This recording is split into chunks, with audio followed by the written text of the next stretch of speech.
lo que está viviendo la humanidad es que apenas hace unas semanas la Organización Mundial de la Salud ha declarado el brote de coronavirus como una pandemia. ¿Cuántos están enterados de esto?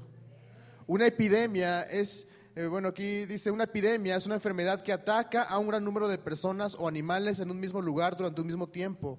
Pueden ser en ciertas ciudades o ciertos países. Pero una pandemia es algo que se extiende a muchos países o incluso a todo el mundo. Y este virus ha trascendido fronteras, ha trascendido continentes. Y hoy en día vemos que aquí en México este virus es algo real, es algo que estamos viviendo como mexicanos, es algo que estamos viviendo como humanidad, ¿verdad?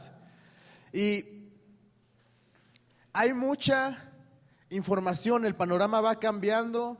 Cada vez que bajamos el dedito en el celular en Facebook, se vuelven a actualizar las noticias y vemos cómo cada momento a momento, minuto a minuto, cada vez va saliendo más información y más información acerca de eso que estamos pasando. Nos vamos enterando de cada vez más y más cosas. Y yo creo que esto es algo que nos debería por lo menos ocupar, amén. Y es por eso que el día de hoy he titulado este mensaje. Estamos viendo la serie, ¿cómo se llama la serie? Ni se acuerda. Más que vencedores. Diga conmigo, más que vencedores. Y el texto que estamos viendo, el texto clave, ¿cuál es? Si me lo ponen ahí, por favor. ¿Alguien ya se lo aprendió? Primera de Juan 5:4. ¿Qué dice? Leemos todos juntos. Pues todo hijo de Dios vence a este mundo de maldad y logramos esa victoria por medio de nuestra fe. Amén. Y el día de hoy quiero compartirles el mensaje que se llama más que vencedores en el temor. Di conmigo, yo soy más que vencedor en el temor. Como les decía, hay mucha información acerca de lo que está pasando y mucha gente entra en pánico. Salen a comprar a los supermercados por cantidades enormes de papel higiénico. Ya no hay gel antibacterial. Ayer fuimos precisamente a comprar, ya no había. Y la gente sale con pánico y hay mucha información. Litros y litros de gel. Compran como si fuera un apocalipsis zombie. Se preparan como para 6 meses, de aquí a encerrarse en su casa por 6 meses, que no falten víveres. Y otros cuantos dicen que salen con sus teorías de conspiración, que si fue un virus creado en un laboratorio para controlar el crecimiento de la población, que si Estados Unidos, que si es una guerra, que si esto, que el otro, que ese virus fue desarrollado y muchas cosas que se andan diciendo por todos lados. Pero nosotros no debemos preocuparnos y no nos debemos enfocar en todas esas cosas que se andan diciendo. Uno no debe entrar en pánico. No debemos preocuparnos más de la cuenta. No debemos darle más importancia de la que tiene la situación actual. Esto quiere decir que tampoco debemos darle la menor importancia de la que tiene. Debemos darle la justa importancia a lo que está sucediendo en nuestro país, en el mundo y en casi todas las ciudades. No debemos preocuparnos de más, sino darle la importancia de vida. Y a todo esto, ¿cuál es nuestra postura como hijos de Dios ante esta crisis? En la semana me han mandado mensajes de qué va a pasar el domingo, va a haber servicio, ¿no? Hoy incluso en la mañana me estuvieron mandando mensajes para preguntarme, ¿va a haber servicio hoy o no? ¿Se va a cerrar o no? Hay mucha incertidumbre dentro de las iglesias. Hay iglesias que en otros países ya han cerrado sus puertas, han hecho servicios pero a puertas cerradas, transmitiendo en internet. Hay otras iglesias que han tomado medidas. ¿Y qué es lo que nos compete a nosotros como hijos de Dios? ¿Cuál es nuestra postura? ¿Cuál debe ser nuestra postura ante esta crisis? Número 1, te voy a decir algo. Tengo coronavirus, no es cierto. Número 1, es que tosí. Estoy seguro de que Dios permite en ocasiones que la humanidad entre en crisis. A veces Dios permite que la humanidad entre en crisis. Cada vez que el mundo entra a un tiempo difícil, es cuando la iglesia y los hijos de Dios comienzan a traer luz a este mundo lleno de oscuridad. Y lo vemos a través de la historia. Cada vez que la humanidad atraviesa por calamidades, por persecuciones, por guerras, es el momento en el que mucha gente vuelve su corazón a Cristo. Es por eso que a veces Dios permite que haya este tipo de cosas, que haya guerras, que haya terremotos, que haya catástrofes, que haya todo tipo de cosas que afectan a la humanidad. Cuando ocurrió el 9/11, yo recuerdo que estaba en... Chin, si lo digo me voy a quemar. Estaba en la secundaria, creo. Estaba en la secundaria. Y recuerdo que en esa temporada en Estados Unidos había muchos testimonios de que mucha gente comenzó a correr a las iglesias por lo que estaba pasando, por el temor que tenían o por lo que estaba pasando, sucediendo en Estados Unidos. A la gente le nació una necesidad de buscar de Dios. En México, cuando hubo el terremoto del 85, mucha gente se entregó a Dios. Los terremotos que ha habido hace poco en México han ocasionado que la gente vuelva su corazón a Dios. Lo que debemos entender es que a veces los tiempos de crisis, a veces los tiempos de circunstancias difíciles a nivel mundial, es como un llamado de parte de Dios, una alerta de parte de Dios, donde te está diciendo: vuelve, hijo mío, tu corazón a mí. Tal vez mucha gente está alejada y van a ver que después de esto que pase, porque esto va a pasar, y después de esto vamos a ser testigos de un avivamiento en la iglesia de Dios a nivel mundial. La iglesia de Dios está siendo preparada para este tiempo. Cada vez que hay una crisis, la gente voltea a ver a Dios. Y no lo voy a decir en términos globales, en términos un poquito más hacia ti, más personalizado.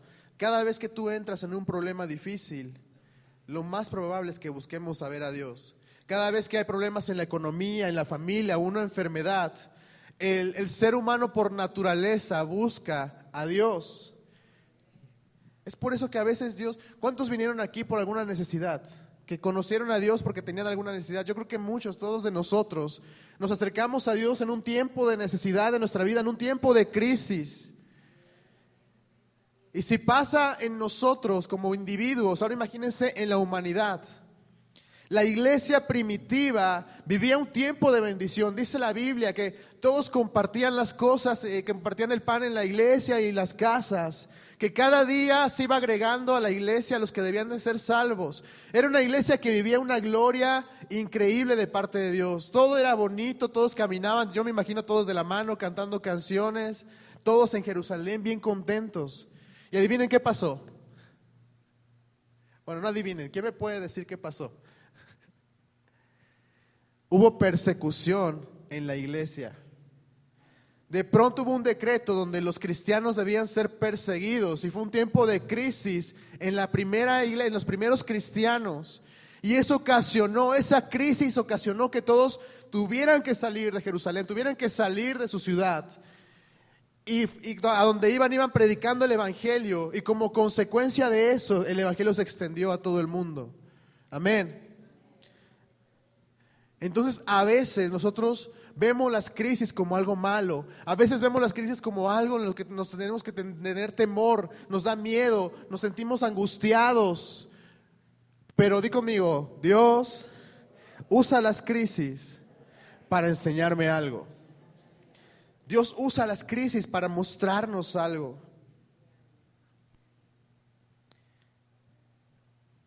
Esto está pasando en el mundo. Estoy seguro de que algo va a provocar, que esto es algo que va a provocar un avivamiento en la iglesia. China, uno de los países donde el evangelio no solamente está prohibido, sino que es perseguido. En China no pueden predicar el evangelio con libertad. A causa de esta crisis que están viviendo, o que están a punto de salir, gracias a Dios, de esta crisis, allá los cristianos, los pocos cristianos que hay, comenzaron a salir a las calles, comenzaron a compartir el evangelio. Imagínense vencer el temor de ser perseguidos, de ser encarcelados. Comenzaron a salir a las calles no solo a compartir el evangelio, sino que repartían cubrebocas, repartían gel antibacterial, donde la gente veía crisis, veía desconsuelo, veía incertidumbre. Los cristianos de China veían una oportunidad para predicar el evangelio, amén. Y es que nosotros debemos ver que la crisis para nosotros debe ser una oportunidad. De nosotros depende si esto nos puede levantar la fe, puede llevarnos a otro nivel, puede impulsarnos en nuestra vida, en nuestra familia, en nuestro ministerio, en todas las áreas, o puede ser la palada en la tierra que nos termine de enterrar, que nos termine de hundir. Imagínense, en China, los policías que estaban encargados de vigilar que no se predicara el evangelio eran los que llevaban a más policías para que el evangelio les sea predicados a ellos. A mí esto me impactó, yo dije, wow, en un país donde el evangelio es perseguido, donde no pueden reunirse así como nosotros y darle la gloria a Dios. Entonces debemos ver una crisis como una oportunidad para recapacitar, para poner en orden nuestra vida, para poner en orden nuestra comunión con Dios. ¿Y cuál debe ser la postura de los hijos de Dios ante esta circunstancia? ¿Qué es lo que los hijos de Dios deben tener en cuenta ante lo que está pasando en el mundo? Número 1, di conmigo, fe y esperanza. Esa debe ser nuestra postura, una postura de fe y de esperanza. Y para esto quiero que me acompañen al Salmo 91.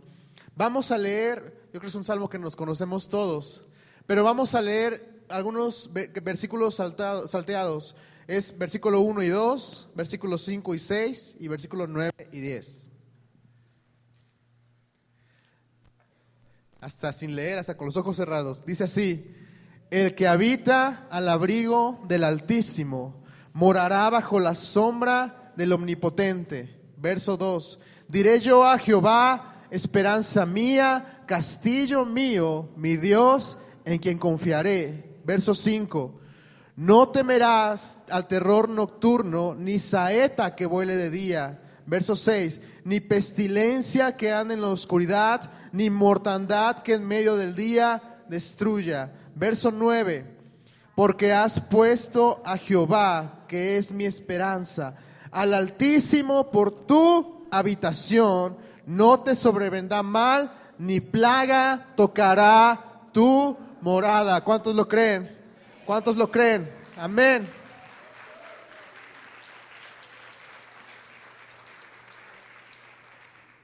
Este salmo es una inyección a nuestra vida de fe y de esperanza. No debemos tener temor, no debemos tener miedo, debemos tener fe y esperanza.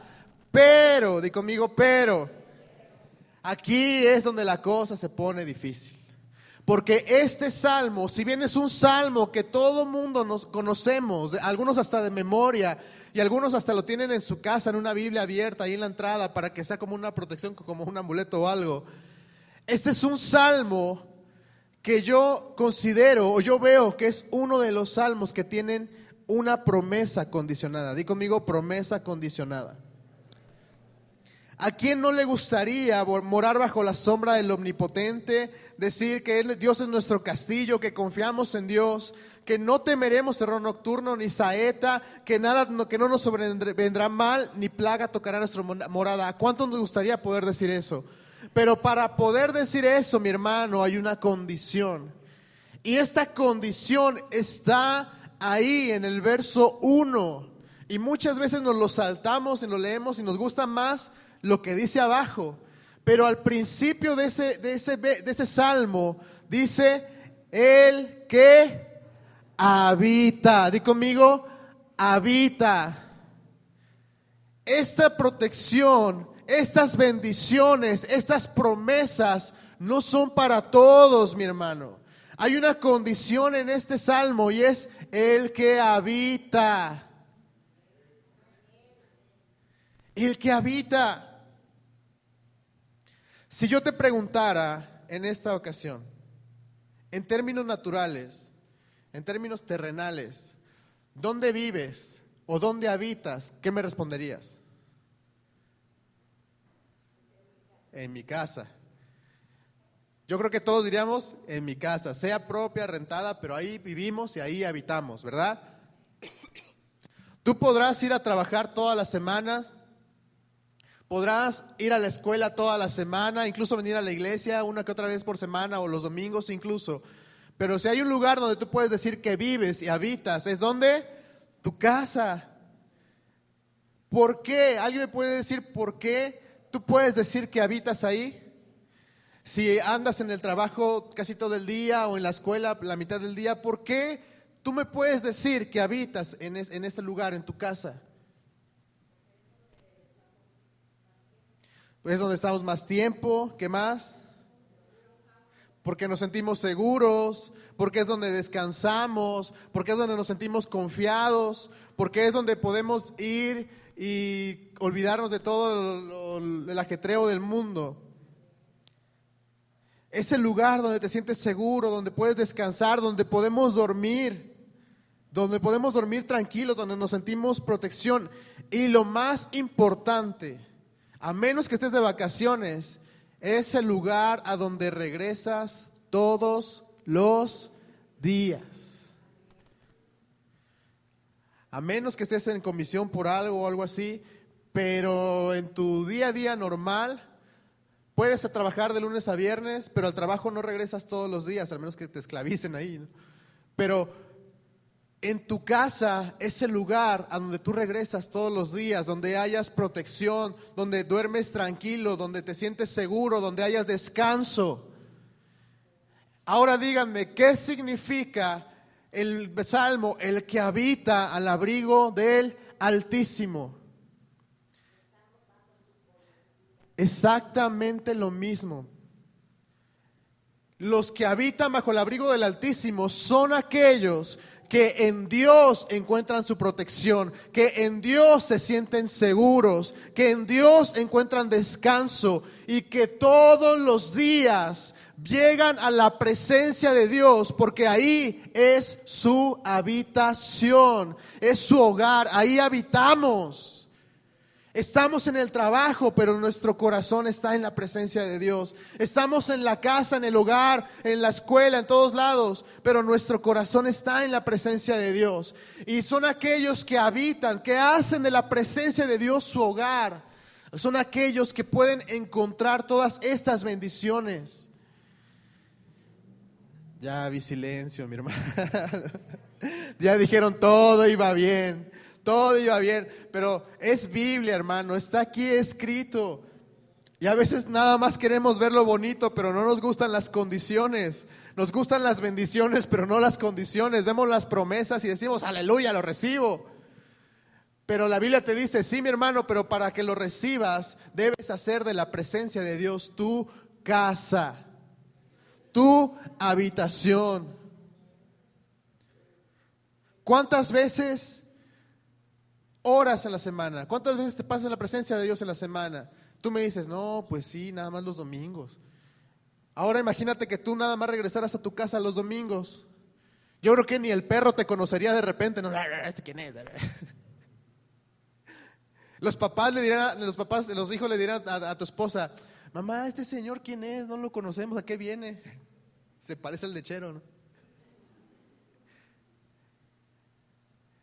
Tú podrías hallar protección en tu casa si nada más vas una vez a la semana o 2 veces a la semana y los demás sepa Dios dónde te quedas, dónde duermes, en un parque, en la calle, en la casa de alguien más. ¿Podrías sentirte seguro así? No, ¿verdad? Imagínense que nada más fueras a tu casa una vez a la semana o 2 veces. No hallaríamos descanso, no hallaríamos protección, no hallaríamos cuidado, no nos sentiríamos seguros. Es por eso que este salmo dice que debemos habitar bajo el abrigo del Altísimo. Habitar en la presencia de Dios, mi hermano, este es un llamado. El día de hoy este es un llamado. Y lo que yo te vengo a decir es que sí, debemos tener fe, debemos tener esperanza en Dios. Pero esa fe y esa esperanza debe llevarnos a una búsqueda profunda de la presencia de Dios. Debe llevarnos a necesitar la presencia de Dios. Debe nacer en nosotros decir, este día tengo que regresar a casa, tengo que regresar a mi hogar, tengo que regresar a la presencia de Dios. Quiero hallar descanso, quiero hallar protección, quiero hallar tranquilidad, consuelo. También dice este salmo, morará bajo la sombra ¿de quién? Di conmigo, omnipotente. ¿Por qué este salmo utiliza esta característica o este atributo de Dios, omnipotente? ¿Por qué no dice morará bajo la sombra del que es santo? Morará bajo la sombra del que es bueno. Morará bajo la sombra del misericordioso. ¿Por qué dice omnipotente? ¿Sabes por qué dice omnipotente? Porque Dios quiere que sepas que estás protegido por aquel que es todopoderoso. Dios quiere que sepas que tu protección es de alguien que tiene el poder.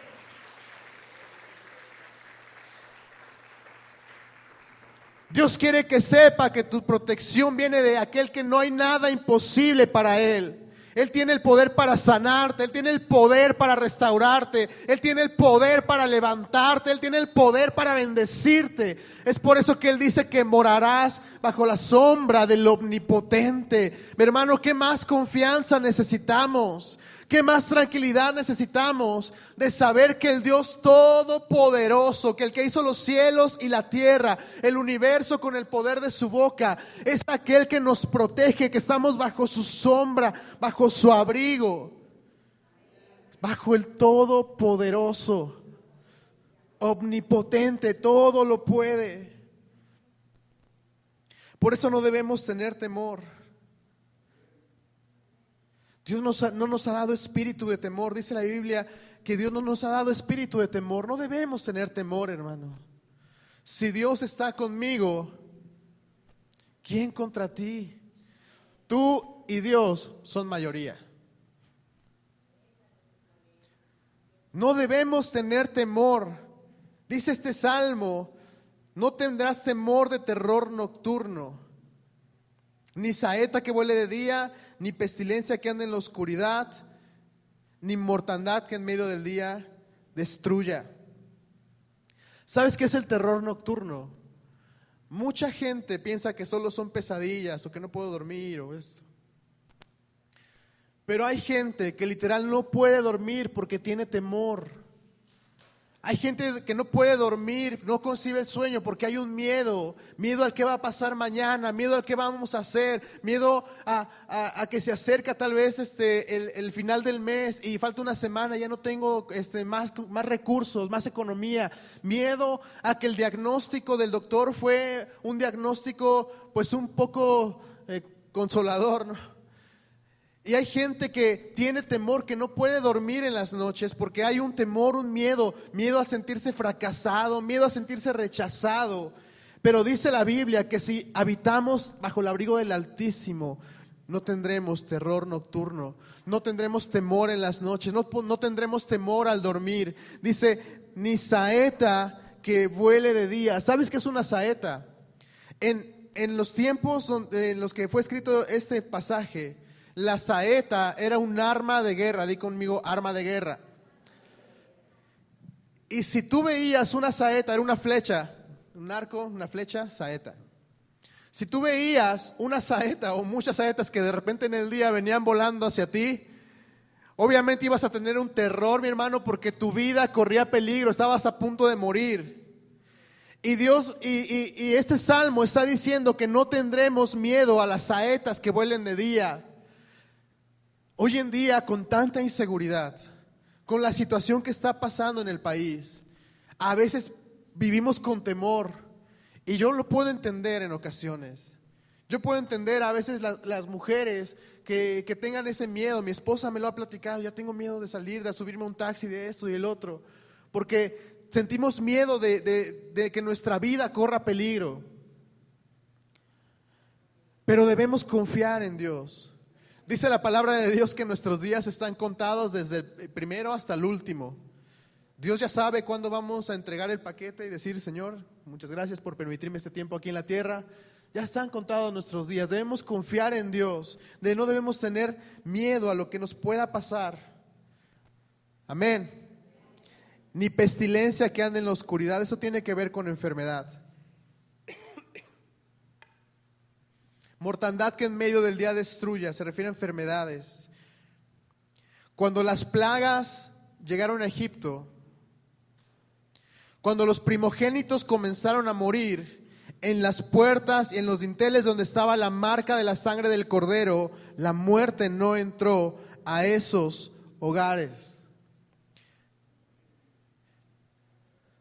Dice la Biblia que iba a venir una última plaga a Egipto, que era la muerte de los primogénitos. Y el pueblo de Dios, como señal de que eran pueblo de Dios, tenían que sacrificar un cordero y esa sangre rodearla en la puerta y en las ventanas de sus hogares. Y cuando la muerte pasara por ahí, iba a ver la señal de la sangre y no iba a tocar esa casa, no iba a tocar esa familia. ¿Qué es lo que te quiero decir? Que la sangre del Cordero de Jesucristo aún tiene poder. Mi hermano, la sangre sigue vigente, el poder de la sangre sigue vigente. La sangre de Cristo tiene el poder para cubrir tu vida, para cubrir la de tu familia. Ninguna enfermedad tocará tu puerta. El poder de la sangre de Cristo sigue vigente hoy, 2020 años después de ese sacrificio. Debemos aprender a cubrirnos con la sangre de Cristo. Debemos aprender a protegernos con la sangre de Cristo. Debemos tener fe y esperanza. Dice la Biblia: caerán 1000 y 10,000 a tu diestra, pero a ti no llegarán. Di conmigo: estoy protegido y mi familia está protegida por la sangre de Cristo. Amén. Amén. Esa debe ser nuestra primer postura como hijos de Dios. Tener fe y esperanza. Fe en que tenemos un Dios que es todopoderoso y que nos está protegiendo, que estamos habitando bajo su abrigo, bajo sus alas. Eso debemos tener como hijos de Dios: fe y esperanza. Pero número 2, y aquí es donde viene lo importante, lo segundo que debemos tener como hijos de Dios ante esta crisis, ante lo que está pasando en el mundo. Di conmigo: tenemos que ser prudentes. Di conmigo: prudentes.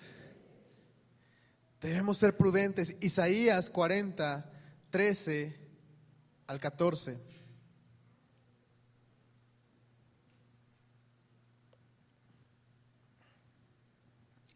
Isaías capítulo 40, verso 13 al 14.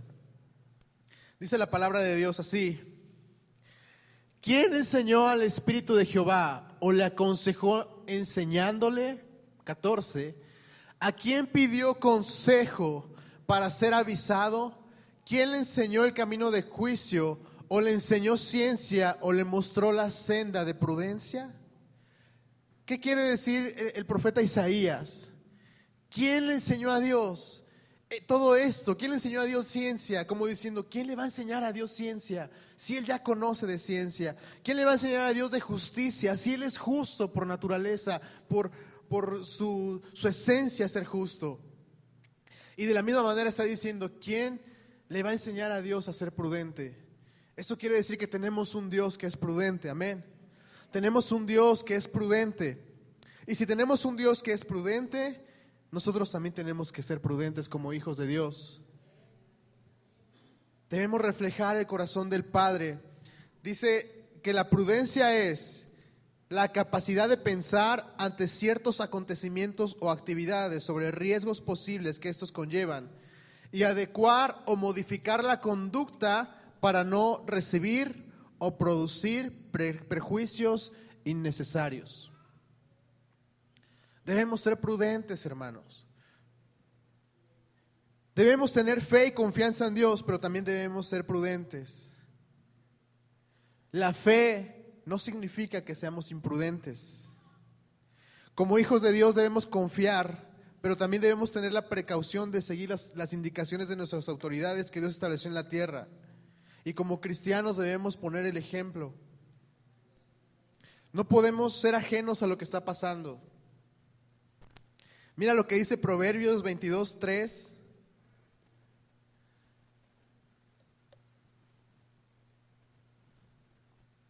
Proverbios capítulo 22, verso 3. Lo vamos a leer en la nueva versión internacional, por favor. Nueva versión internacional.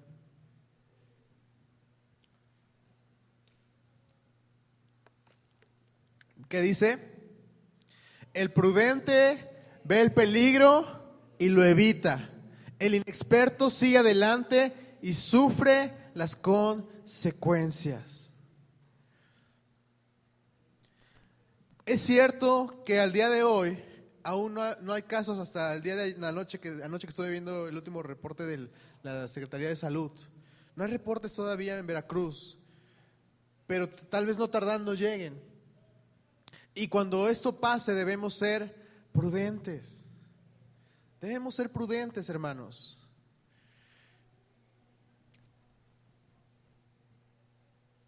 Debemos tener fe, pero también debemos ser personas preventivas. Te voy a preguntar algo. Cuando te subes a tu coche, te colocas el cinturón de seguridad, ¿es falta de fe? Es prudencia, es ser preventivo. Cuando en la noche llegas a tu casa y ya te vas a dormir y cierras las puertas y las ventanas de tu casa, dime, ¿es falta de fe? Es prudencia, es ser precavido. Cuando dejas tu coche estacionado en alguna calle, le dejas las ventanas abiertas y las puertas abiertas y sin seguros, o le cierras las ventanas, les pones seguros y hasta alarma y todo. ¿Por qué? Porque estamos siendo prudentes. ¿Eso quiere decir que no tenemos fe? Claro que no, somos gente de fe, pero también somos gente prudente. Somos hijos de Dios que somos prudentes. O algo más sencillo, cuando está el friazo de esos que vienen a Jalapa, te pones un suéter y te abrigas, ¿verdad? ¿Eso es falta de fe? Claro que no, es ser prudentes.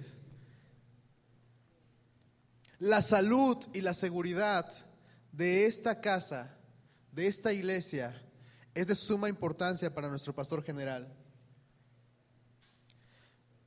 Nuestro pastor Carlos es como un piloto de un avión. La iglesia es el avión, él es el piloto. Y en esta ocasión le toca ser un piloto de tormentas, un piloto de turbulencias. Y hemos platicado con los pastores de esta casa, en las reuniones que tenemos, hemos hablado mucho al respecto de lo que está pasando en México, hemos estado muy atentos acerca de lo que ha estado comunicando el gobierno, de lo que está pasando. Y hemos hablado de que vamos a estar tomando medidas preventivas conforme a lo que estableció el gobierno en esta iglesia, por lo pronto. Según vaya avanzando o cambiando la situación, vamos a ir informando, vamos a ir avisando de lo que se va a estar haciendo. Se ha hablado con los que hacen la limpieza, me parece que se ha hablado con los que hacen la limpieza en la iglesia, para que redoblen esfuerzos y las áreas que estaban limpias las tengan el doble de limpias en todos lados. En el área me comentaban que en el área de niños, con las maestras tienen la indicación de dejar todo limpiecito, desinfectado, para que tengamos la tranquilidad de que nuestros hijos no están allá arriba contagiándose de cosas raras, ¿no? Tengamos esa tranquilidad. En la iglesia vamos a procurar tener, cuando sea posible, porque ahorita está agotado el gel antibacterial, vamos a procurar tener gel antibacterial en la entrada para que todo el que vaya entrando, si gusta, de preferencia, lavarse las manos con un poco de gel. Eso va a ser algo que nos va a ayudar a todos. Y esta semana en el país, anoche estuve viendo que se implementó la suspensión de clases. ¿Cuántos ya se enteraron de eso? Las mamás, no, ¿qué voy a hacer? Y los niños, Este tiempo de que el gobierno adelantó las vacaciones, lo prudente sería, hermano, seguir las instrucciones del gobierno, no salir de vacaciones, no irse a la playa, no irse a pasear por allá, para lo que menos se pueda salir del estado, ir a otras ciudades, tratar de seguir la indicación.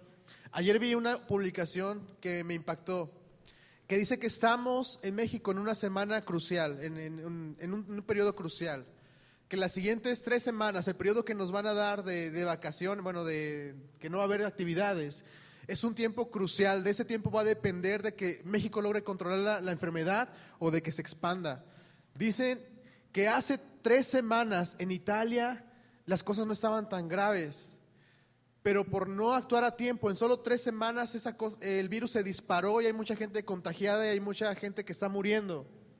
Es por eso que, hermanos, yo les llamo a ser prudentes. A ser prudentes en la medida que lo es posible. Como hijos de Dios hay que poner el ejemplo. Hay que ser ejemplo para la sociedad, hay que ser ejemplo para la gente.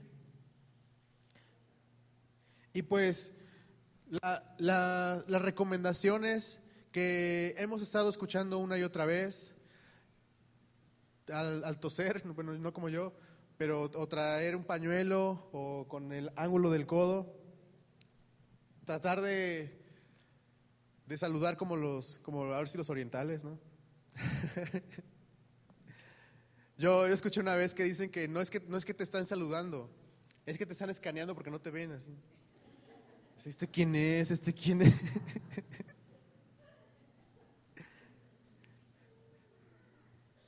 Cubrirse la boca al toser, al estornudar con un pañuelo. Si viajas por cuestiones de trabajo a otros estados, toma tus precauciones. A mí me dio risa porque pensé que era broma, que te recomendaban lavarte las manos mientras cantabas una canción, pero no, ya vi que es cierto, que es una recomendación real de gobierno, que el lavado de manos debe ser más constante durante 20 segundos, de 20 a 30 segundos aproximadamente. Hermano, no nos cuesta nada ser precavidos. Sí, sé que Dios nos guarda, somos personas de fe, nos cubrimos con la sangre de Cristo, pero hay que ser personas que también saben ser precavidas, saben tener precauciones. Por el momento, estas son las medidas que tomaremos como iglesia. Hasta que no se indique otra cosa, y como les decía, gracias a Dios no hay en Veracruz todavía casos, pero la cosa puede ir creciendo, puede ir incrementándose, al punto de que tal vez haya casos en Veracruz o en Jalapa, y por instrucciones de gobierno tengamos que cerrar o cancelar por un tiempo los servicios dominicales o las reuniones de gente en la iglesia o en casas de amistad, y todo eso va a ser por obediencia a las autoridades que ha establecido Dios en este mundo. Pero si eso llegara a pasar, mi hermano, estamos preparándonos, esto es bien importante, estamos preparándonos para que podamos hacer un servicio aquí en la iglesia a puertas cerradas. ¿Qué quiere decir esto? Que los que nos toque predicar, compartir una palabra, vamos a venir aquí y vamos a compartir la palabra y vamos a transmitir esa palabra por las redes sociales, por Facebook, por YouTube. Así que si usted aún no se ha suscrito o no le sabe mucho a eso, búsquenle en el celular, Betel, Jalapa, busquen las redes sociales. Les vamos a estar informando acerca de todo esto, pero esto va a ser tal vez después, conforme vayan avanzando las noticias y todo eso, hasta que la autoridad indique otra cosa. Pero nos estamos preparando. Amén.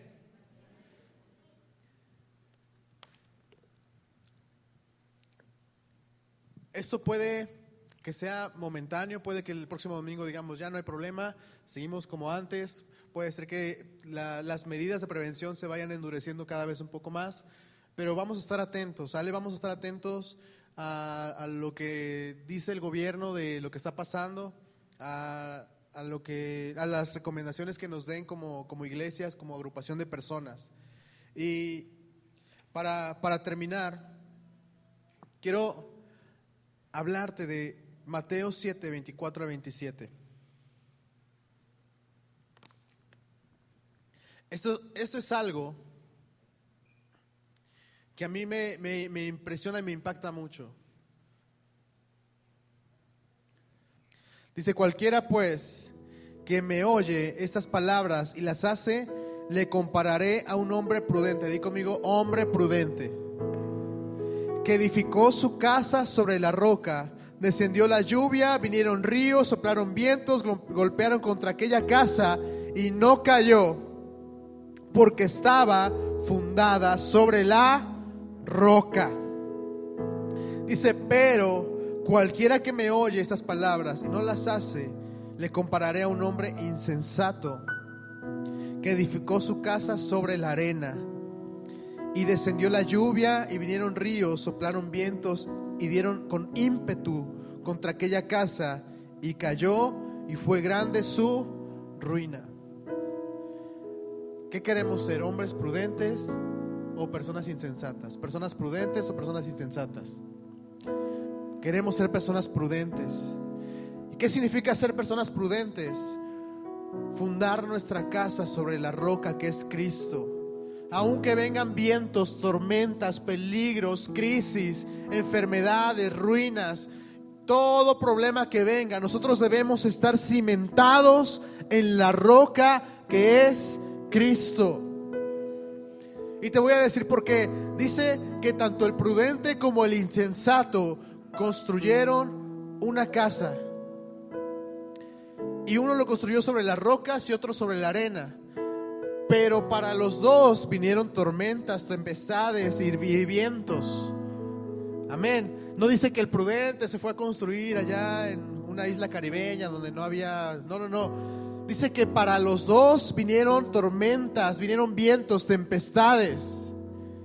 Esto quiere decir, mi hermano, que para los hijos de Dios como para los que no son hijos de Dios vienen problemas, vienen situaciones. Esto está afectándonos a todos, a todo el mundo, a todos los humanos nos está afectando. Pero la diferencia es que nosotros estamos fundados sobre la roca que es Cristo. Y vengan vientos, vengan tormentas, vengan tempestades, vengan enfermedades, venga terror nocturno, sabemos que Dios está con nosotros. Amén. Y apenas el día de ayer, me parece, o hace unos días, 2 días, el presidente Donald Trump declaró hoy como Día Nacional de Oración en Estados Unidos. Y tú me dirás, ¿y eso qué tiene que ver con nosotros? Te voy a decir algo. En un mundo donde está lleno de gobernantes que consultan brujos, en un mundo donde está lleno de gobernantes, donde presidentes que son ateos, en un mundo donde está lleno de gobernantes y presidentes que persiguen a los cristianos, el hecho de que el presidente de la nación más importante del mundo haya declarado en todo el país Día Nacional de Oración es algo importante como hijos de Dios. Y no te estoy diciendo, puede ser la razón que sea, tú puedes decirme lo que sea, que es una táctica política de Donald Trump, que lo hace para quedar bien. Mira, eso es lo que menos nos debe importar. Sus motivaciones no deben importarnos. Lo importante es que estamos viendo cómo en una nación, la nación más importante del mundo, está viendo una apertura para la oración. Hoy en Estados Unidos, toda la nación, todo el pueblo cristiano, imagínense, ha de estar orando, declarando, pidiéndole a Dios. Y es que cuando hay una crisis, esa crisis debe ser reventada a través de la oración. Esa crisis debe ser destruida y derribada mediante la oración, porque la oración tiene poder. Y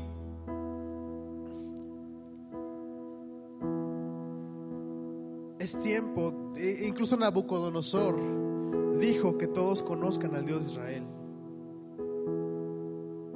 Un rey que no era del pueblo de Israel, él dijo que todos conozcan al Dios de Israel. Es lo que está pasando en Estados Unidos. Es tiempo de que todos conozcan al único Dios verdadero. Imagínense, todas las naciones del mundo están viendo que el presidente de los Estados Unidos ha decretado un día de oración. Y la oración siempre debe ser nuestra arma más fuerte en tiempo de crisis. La oración debe ser nuestra herramienta más fuerte en tiempo de tempestad. Y dice la Biblia: si se humillare mi pueblo, sobre el cual mi nombre es invocado, y oraren, buscaré mi rostro, y se convirtieren de sus malos caminos, entonces yo iré desde los cielos, perdonaré sus pecados y sanaré su tierra. Ponte de pie en esta mañana.